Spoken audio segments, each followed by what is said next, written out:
One of the most heartbreaking mysteries in the Testaments isn't why June never stopped looking for Hannah, it's why Hannah herself seemingly stopped remembering June.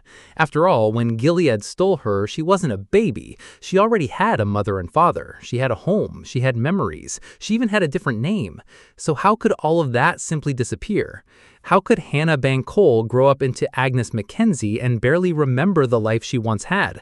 According to the Testament's creator, Bruce Miller, the answer is far darker and far more tragic than many viewers realize.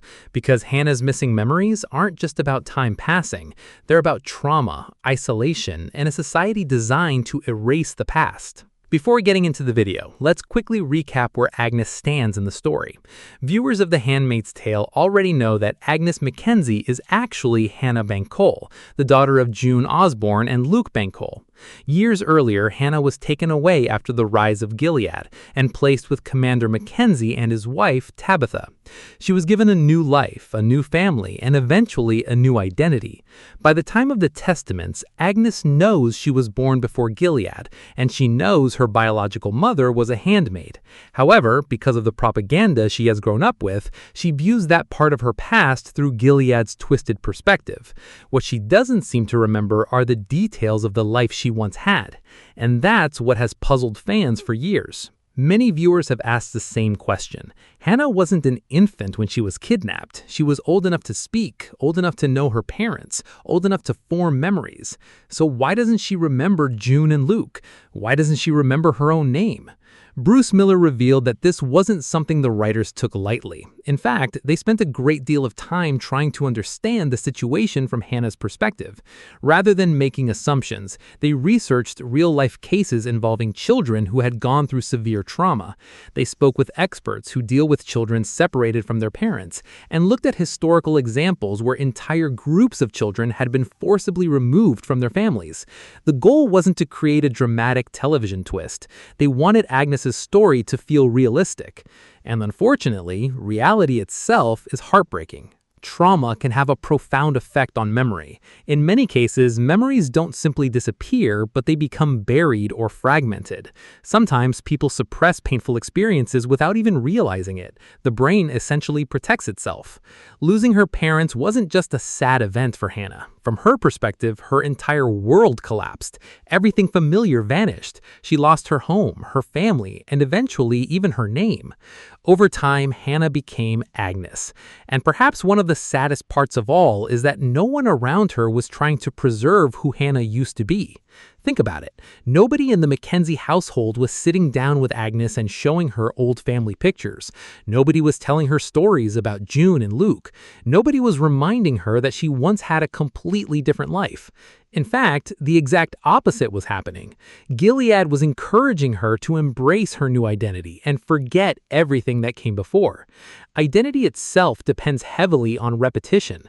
Most people remember who they are because they constantly hear their names, see photographs, talk with relatives, and revisit old memories. But Hannah lost all of that. Nobody called her Hannah anymore. Nobody talked about her past. Nobody allowed her to ask questions. Slowly, Agnes McKenzie became the only identity she knew, and Gilead was built precisely for that purpose. One thing Bruce Miller pointed out is that Gilead offers no way for Agnes to reconnect with her memories. There's no therapy. There's nobody she can safely confide in. Even if fragments of her past still exist somewhere inside her mind, she has no tools to access them. That's an important point because memories often need triggers. Bruce Miller compared it to something much simpler. Sometimes people forget things from early childhood until years later when they unexpectedly meet someone from the same neighborhood or hear a familiar song. Suddenly, memories come rushing back. They were always there, but nothing had activated them. Agnes has no such opportunities. Instead, she lives inside a society that actively suppresses the past. The world before Gilead isn't celebrated, it's condemned. Discussing it is dangerous. Remembering too much could even be considered suspicious. So those childhood memories simply fade further into the background. And perhaps that's exactly what Gilead wants. Because Gilead's greatest weapon isn't violence, it's control over identity. The regime understands that children are easier to reshape than adults. That's why children are renamed. That's why they are given new parents. That's why the old world is described as sinful and corrupt. Gilead doesn't simply want loyal citizens, it wants children who genuinely believe they have always belonged there. Which makes Agnes's story all the more tragic, because she has been taught to feel ashamed of the truth. Agnes knows her biological mother was a handmaid, but she doesn't understand the reality of who June really was. To Agnes, the title of handmaid carries shame because that's what Gilead has taught her. She doesn't see her mother as the brave woman viewers know. She doesn't see the countless sacrifices June made. Instead, she sees her through years of propaganda and misinformation. And that may be one of Gilead's cruelest victories. June spent years risking her life for Hannah. She endured torture, imprisonment, and unimaginable losses.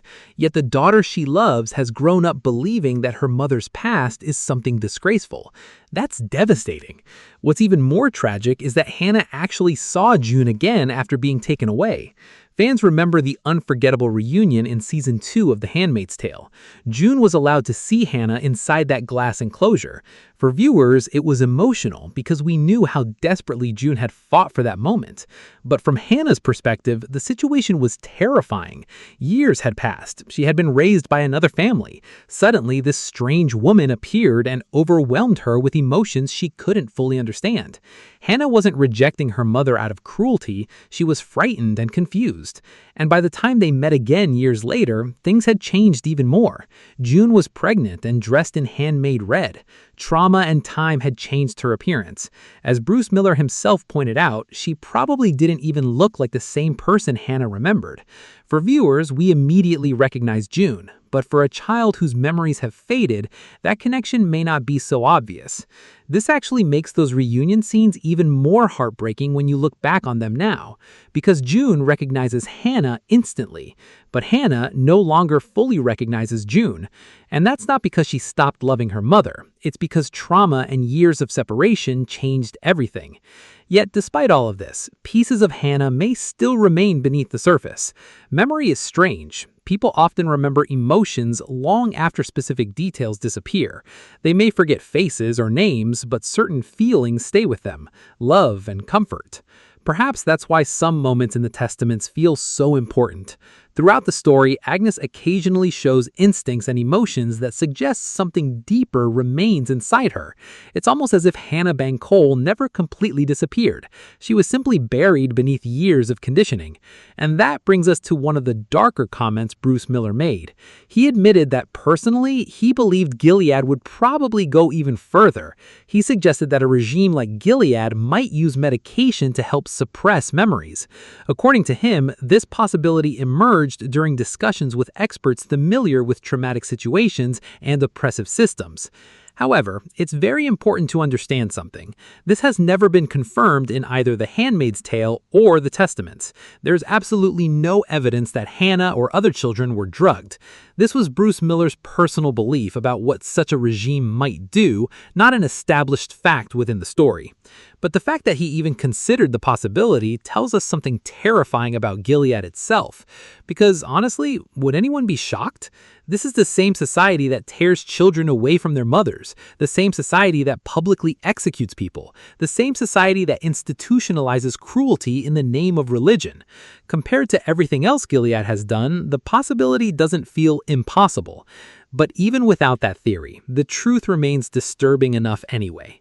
Agnes is a victim. She didn't choose to forget. She didn't abandon her parents. She didn't reject her identity.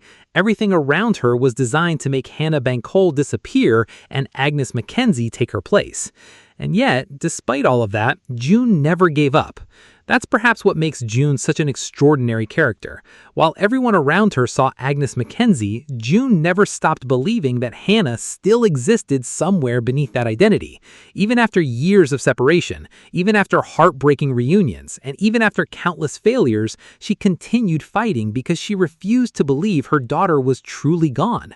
And maybe she was right. Because one of the biggest themes in the Testaments is that truth has a way of resurfacing.